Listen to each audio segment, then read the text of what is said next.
Mr. President, please repeat after me. I, William Samoei Ruto.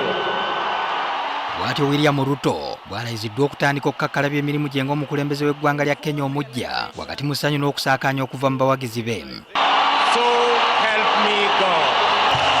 Tumpongeze kwa makofi.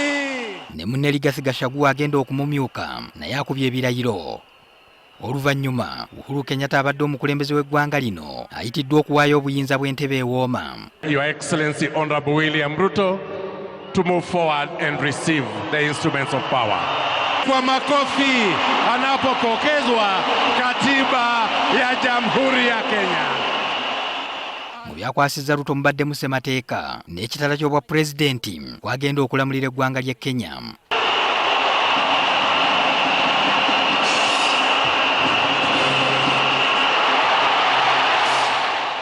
Bw'atuuse okwogera asoose kusiima mutonzi olw'okumutuusa ku kkula lino. Standing here today is testimony that there is a God in heaven.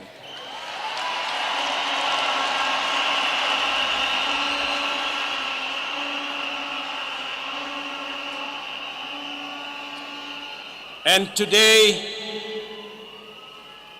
I want to thank God because a village boy has become the president of Kenya.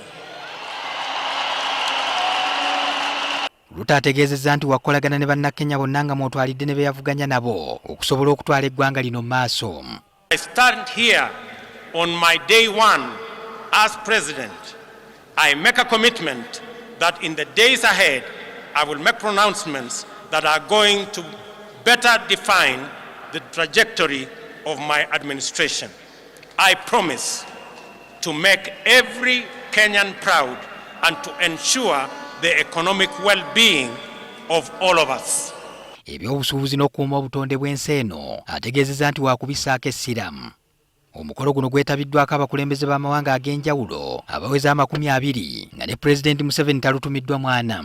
The father of our region, President Yoweri Kaguta Museveni, the President of Uganda. Raila Odinga bwe baavuganya ne Ruto mu kalulu k'omukulembeze w'eggwanga ku mukolo guno talabiseeko. Odinga yawakanya obuwanguzi bwa Ruto mu kkooti ensukkulumu nayo n'emala eggoye mu kibya bwe yategeeza nti tewaali ky'amaanyi kiyinza kusazisaamu buwanguzi bwa Ruto. Mpungie mkono wananchi wakati Mheshimiwa Rais anapita karibu na bahari.